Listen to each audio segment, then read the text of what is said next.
किसी ने कहा है कि कोई चिराग जलाता नहीं सलीके से और सबको शिकायत हवा से होती है। मतलब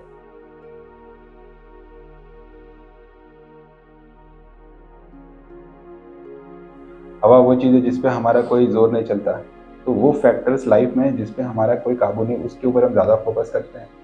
जो हम कर सकते हैं उसके ऊपर फोकस नहीं करते। जिस चीज़ों को आप ठीक कर सकते हैं उस चीज़ पे फोकस करिए, है ना।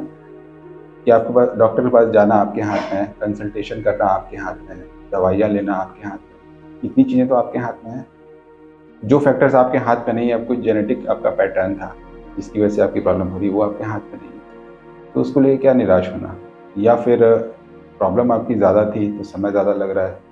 पर जितनी चीज़ें आपके हाथ में उतना तो कर सकते हैं, है कि नहीं। चिराग जलाना तो आपके हाथ में है, हवा को क्या दोष देना।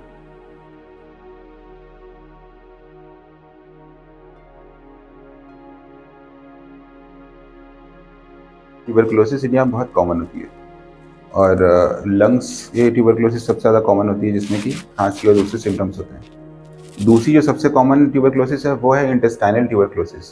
और वो क्यों होती है? टीबी का बैक्टीरिया पेट में कैसे पहुंचता है? और वो पहुंचता है मिल्क और मिल्क प्रोडक्ट से। तो इसीलिए हम लोग के यहाँ बड़े पुराने टाइम से परंपरा थी कि दूध अगर आया है गाय भैंस का तो उसको पहले उबाल लेना है, उसके बाद पीना है। पर टीबी का बैक्टीरिया जो माइक्रोबैक्टीरियम इतना रेजिलियंट होता है, कई बार उबालने के बाद भी बच जाता है। और कच्चा दूध तो बिल्कुल नहीं पीना है। गाय के थन में अगर ट्यूबरकुलोसिस है तो उससे बैक्टीरिया जो है वो मिल्क में आते रहते हैं। अब जो पास्चराइज्ड मिल्क है, पास्चराइजेशन मतलब कि काफ़ी देर तक मिल्क को गर्म करना। तो जो पैकेट के दूध आते हैं ये पास्चराइज्ड होते हैं, ये सेफ होते हैं, इससे बैक्टीरिया नहीं होता।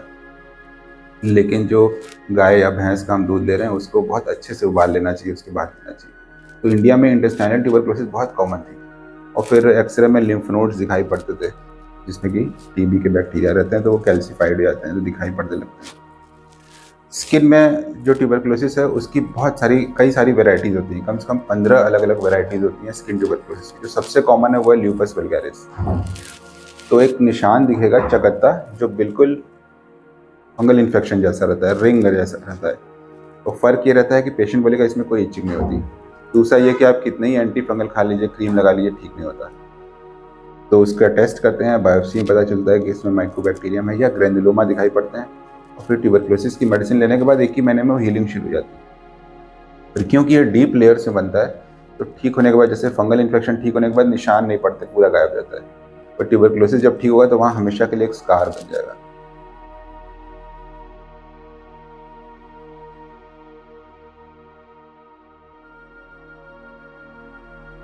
तो ल्यूपस वल्गैरिस के बाद दूसरा जो है स्क्रोफुलोडर्मा बोलते हैं। स्क्रोफुलोडर्मा में लिम्फ नोड्स में ट्यूबरकुलोसिस होता है, फिर वो ओपन हो जाते हैं, फिर पास आता रहता है और एंटी ट्यूबरकुलर मेडिसिन खानी पड़ती हैं।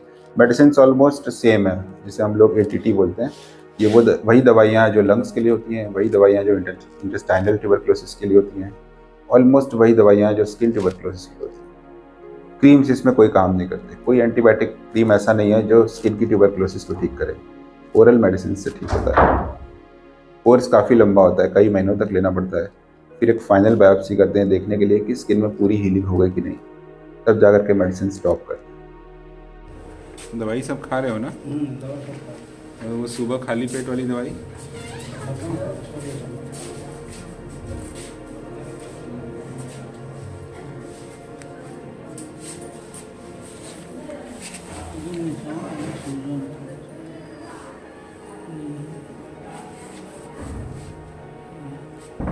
हाँ, ठीक है, अभी दवा थोड़ी चेंज भी करेंगे।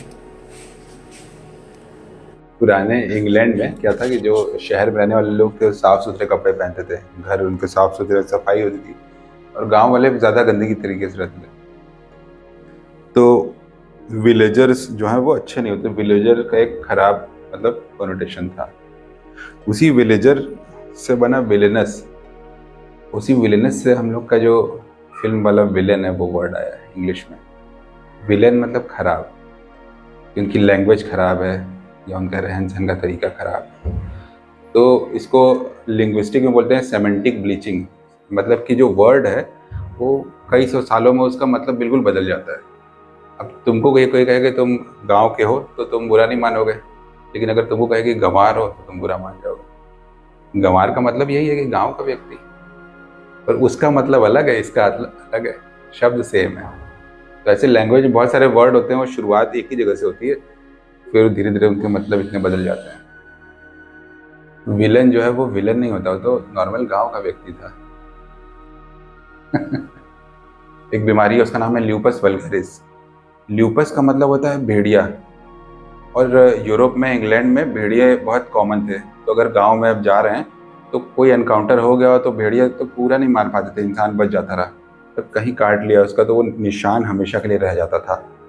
ऐसी एक बीमारी होती है स्किन में ट्यूबरकुलोसिस की, उसका नाम रख दिया ल्यूपस वल्गैरिस, क्योंकि ट्यूबरकुलोसिस ठीक होता है तो वहाँ एक स्कार रह जाता है, और देखने के बाद ऐसा लगता है कहीं तुम्हें भेड़िए ने खाया तो नहीं था। और भेड़िया में खाना भी बड़ा कॉमन था, और टीबी बड़ी कॉमन थी, तो उसका नाम रख दिया ल्यूपस वल्गैरिस। और वल्गैरिस क्यों? क्योंकि उन लोगों को होता है, वल्गर लोगों को, गांव वालों को।